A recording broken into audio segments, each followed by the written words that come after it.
Hi friends, welcome to our channel. Friends, ఈరోజు మీకు అతి ముఖ్యమైన చాలా గుళ్ళు కానీ ఎలాంటి యాత్రిక ప్రదేశాలు కానీ మీరు చూసినారు. కానీ ఇలాంటి యాత్రిక ప్రదేశం ఎక్కడ చూసింటారు?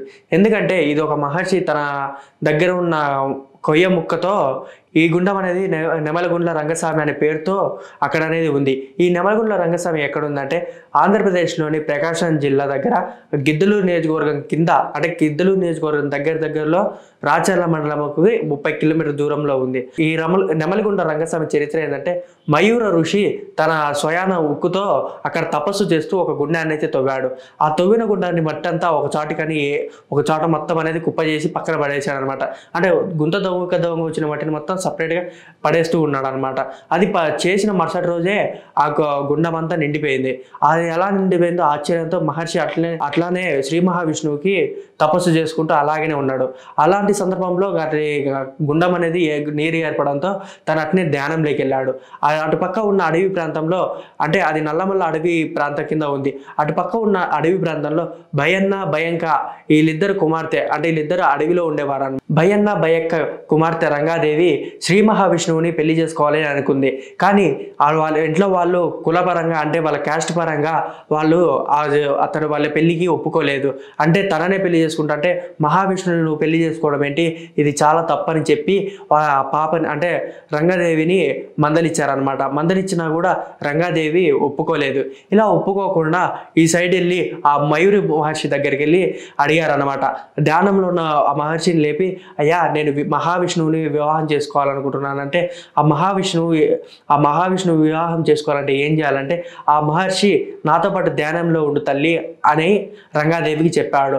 అట్లా చెప్తూ కొన్ని సంవత్సరాలు గడిచిన తర్వాత శ్రీ మహావిష్ణువు దర్శనమిచ్చాడు.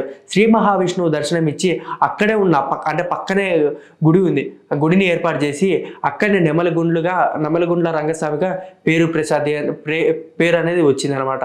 ఆ గుడికి నెమలగుండ్ల రంగస్వామి అని పేరు రాగానే అందరూ అటు పక్కకు వచ్చి పూజలు అలాంటివన్నీ మొదలు పెట్టారనమాట.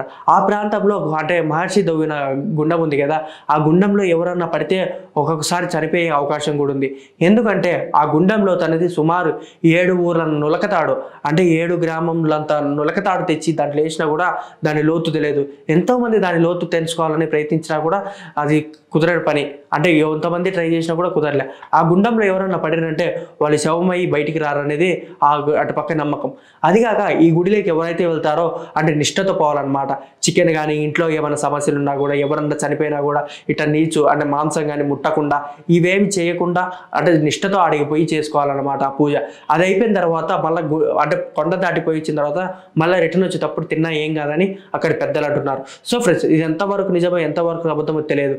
అదిగాక ఇటుపక్క ఎవరన్నా కనుక అంటే లైక్ ఈ గుడికి వెళ్ళేటప్పుడు ఎట్లా పడితే అట్లా వెళ్ళారనుకో, అక్కడ ఉన్న తేనెటీగలు ఒకానొక సందర్భంలో అందరినీ చాలా గుట్టాయి. కానీ ఇప్పుడైతే ఉన్నాయో లేదో తెలియదు. కొంతమంది ఏమో ఈ తేనెటీగలు ఉన్నాయి, మీరు అపరిశుభ్రంగా కానీ మామూలుగా వెళ్ళకపోతే కింద మీ ఇంట్లో ఏదైనా సమస్యలు ఉన్న, ఒకవేళ సంవత్సరికం అలాంటివి జరుగుతాయి కదా, అలాంటివి ఉన్నా కూడా మీది ఏరియాలో, అంటే మీ ప్రాంతంలో, అంటే మీ ఇంట్లో ఫ్యామిలీకి రిలేటివ్స్కి సంబంధించి అలాంటివి ఏమన్నా ఉంటే మీరు ఆ ప్రాంతంలోకి వెళ్ళకూడదు. వెళ్తే కింద ఆ తేనెటీగలు వచ్చి కుట్టి చంపేస్తాయని అటుపక్క ప్రజలు చెప్తున్నారు. కానీ ఇది ఎంతవరకు నిజమో ఎంతవరకు అబద్ధమో ఎవరికైతే తెలియదు. సో ఫ్రెండ్స్, ఒకసారి వెళ్ళి దర్శించుకోండి, అంతా మంచి జరుగుతుంది. అదిగాక ఈ రంగస్వామి సేవ అని చేసేవారు అనమాట. రంగస్వామి సేవ ఎప్పటి నుంచి అంటే రాత్రి అందరూ 8-9 నుంచి, అంటే ఏదైనా మొక్కు పెట్టుకున్నా కానీ, అంటే మొక్కుబళ్ళు ఉంటాయి కదా, మనం కొంతమంది ఎంట్రికలు మొక్కిస్తామని, అంటే జుట్టు గుండు చేయించుకోవాలి అట్లా మొక్కుంటారు కదా, అట్లా మొక్కున్న వారు రంగస్వామి సేవ. ఇది ఏంటంటే ఎవరు పడితే వాళ్ళు చేయరనమాట. అంటే కొంతమంది ఉంటారు, అది ఎవరికంటే రంగస్వామి వారి మీదనే పూనుతాడని కొంతమంది నమ్మకం. అది ఎలాంటి తాగుబోతులైనా కానీ, ఈవెన్ మంచోళ్ళన్నా కానీ ఎవరి మీదన్నా పూనొచ్చని వాళ్ళ నమ్మకం. కొంతమంది ఏంటంటే రంగస్వామి అని పేరు పెట్టుకున్న, రంగా అని పేరు పెట్టుకున్న కూడా వారి మీద కూడా ఈ నెమలిగుండ రంగస్వామి అంటే శ్రీ మహావిష్ణువు వాడి మీద పూలుతాడని వాళ్ళ నమ్మకంతో ఇట్లా పూజలు చేయడం కానీ రంగస్వామి సేవ కానీ చేపిస్తారు. అంటే ఈ రంగస్వామి సేవ చేసేటప్పుడు ఆ రంగా అనే పేరు ఎవరికైతే ఉంటుందో, అంటే ఈవెన్ మ్యాచ్ అవుతుంది కదా, వాళ్ళకి మాత్రం రంగస్వామి ఒకవేళ పూలుతాడని చెప్పేసి వాళ్ళ నమ్మకము. అది ఎంతవరకు నిజమో ఎంతవరకు అబద్ధమో తెలియదు. సో ఫ్రెండ్స్, ఒకసారి మీరు కూడా వెళ్ళి దర్శించుకోండి. Thank you for watching. Don't forget to subscribe.